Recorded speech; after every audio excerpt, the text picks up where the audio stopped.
Next हम बात करते हैं एनालिसिस ऑफ पोस्चर। पोस्चर को हम कैसे एनालाइज करते हैं। इसमें हमारा होता है identification and location of body segment related to L line of gravity.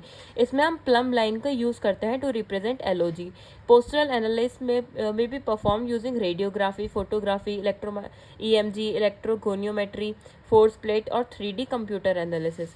सबसे पहले हम बात करेंगे लेटरल या फिर साइड व्यू में कैसे हम एनालाइज करते हैं। तो इसमें हम देखेंगे एलओजी कहाँ से पास हो रही है और ग्रेविटेशनल हमारा कैसा मूवमेंट हो रहा है। तो एंकल में हमारे एंटीरियरली पास होती है एलओजी और डॉर्सिफ्लेक्शन होता है। नी में एंटीरियरली पास होती है जॉइंट एक्सिस के और एक्सटेंशन होता है। हिप और पेल्विस में पोस्टीरियरली होती है और एक्सटेंशन होता है। लंबोसेक्रल जॉइंट में हमारे बॉडी से जाती है L5 की close to the axis of rotation of lumbosacral joint और हमारा इसमें स्लाइटली एक्सटेंशन होता है। नेक्स्ट आता है हमारा वर्टिब्रल कॉलम। वर्टिब्रल कॉलम में क्या होता है, हमारे सर्वाइकल में पोस्टीरियरली जाती है, थोरेसिक में एंटीरियरली, लंबर में पोस्टीरियर और इसमें हमारा एक्सटेंशन, फ्लेक्शन और एक्सटेंशन होता है। हेड में क्या होता है, हमारा एंटीरियरली जाती है to transverse axis for flexion and extension और हमारा इसमें ग्रेविटेशनल मूवमेंट फ्लेक्शन होता है। सोए बैक पोस्चर में क्या होता है, हमारा एलओजी हमारी फार्दर बिहाइंड दी जो hip joint axis then optimal posture. Optimal posture में हमारे एंटीरियरली जाती है हमारी, लेकिन इसमें हमारे behind the hip joint axis जाती है। नेक्स्ट हम बात करते हैं deviation from optimal alignment view from side. Side view से हमारे क्या क्या डेविएशन देखने के लिए मिलते हैं। तो फुट और टो से अगर हम शुरू करें तो सबसे पहले इसमें आता है हमारा क्लॉ टोज। क्लॉ टोज क्या होता है, हमारा कुछ इस तरह की डिफॉर्मिटी होती है जिसमें हमारे हाइपर एक्सटेंशन होता है मेटाटार्सोफेरेंजियल जॉइंट का और फ्लेक्शन हो जाता है हमारा पीआईपी और डीआईपी जॉइंट का।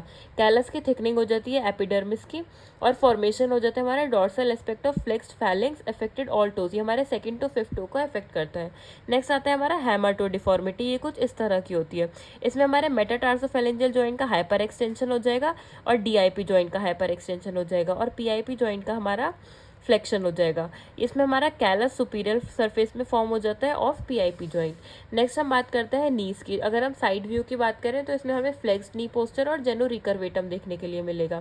फ्लेक्स नी पोस्चर में क्या होता है हमारा, this structure is maintained by increasing activity by quadricep, gastrocnemius, soleus and hip extensors. अगर इन मसल्स की हमारी एक्टिविटी इंक्रीज हो जाए तो हमारा हिप फ्लेक्स नी पोस्चर हो जाता है कुछ इस तरह से। हमारे एलओजी हमारे पोस्टीरियरली पास करेगी नी के। नेक्स्ट हम बात करते हैं जेनो रिकर्वेटम की। इसमें क्या होता है, हमारा हाइपर एक्सटेंडेड नी पोस्चर हो जाता है जिसमें हमारी एलओजी एंटीरियरली लोकेट करती है। Put the posterior joint capsule under tension, stress and lengthening of posterior capsule cruciate ligament. Anterior compression की वजह से हमारे डिजेनरेटिव चेंजेस हो जाते हैं कार्टिलेजिनस जॉइंट सर्फेसिस में। नेक्स्ट हम पेल्विस की बात करें तो इसमें हमारा एक्सेसिव एंटीरियर पेल्विक टिल्ट हो सकता है या फिर पोस्टीरियर पेल्विक टिल्ट हो सकता है। इसमें क्या होता है हमारा, it is a posture in which the pelvic is excessively tilted anteriorly, the lower lumbar vertebra are forces anteriorly. इसमें हमारे लोअर लंबर वर्टिब्रा भी हमारे फोर्स हो जाएंगे एंटीरियरली और अपर लंबर वर्टिब्रा हमारे पोस्टीरियरली शिफ्ट हो जाएंगे to keep the head over the sacrum, thereby increasing the lumbar anterior convexity, lordotic curve हो जाएगा। नेक्स्ट वर्टिब्रल कॉलम की बात करें तो इसमें हमें काइफोसिस और लॉर्डोटिक देखने के लिए मिलेगा। काइफोसिस में क्या होता है, हमारे एबनॉर्मल इंक्रीज हो जाता है in the posterior convexity of thoracic vertebral column. Kyphosis में कुछ इस तरह से हमारा हम्प दिख जाएगा, ये हमारा एंटीरियर है और ये हमारा पोस्टीरियर साइड है। लॉर्डोसिस में क्या होता है, इसका ऑपोजिट होता है। पोस्टीरियरली हमारे एंटीरियर कॉन्वेक्सिटी इंक्रीज हो जाएगी और पोस्टीरियर कॉन्केविटी इंक्रीज हो जाएगी लंबर रीजन में, ये हमारा थोरेसिक रीजन में होगा। नेक्स्ट हम बात करते हैं हेड की।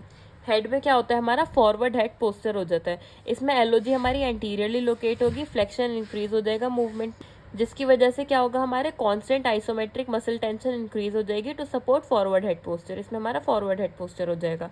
पोस्टीरियर इंटरवर्टिब्रल डिस्क की कंप्रेशन हो जाएगा और इंटरवर्टिब्रल फोरामेन का नैरोइंग हो जाएगी लॉर्डोटिक और सर्वाइकल रीजन में।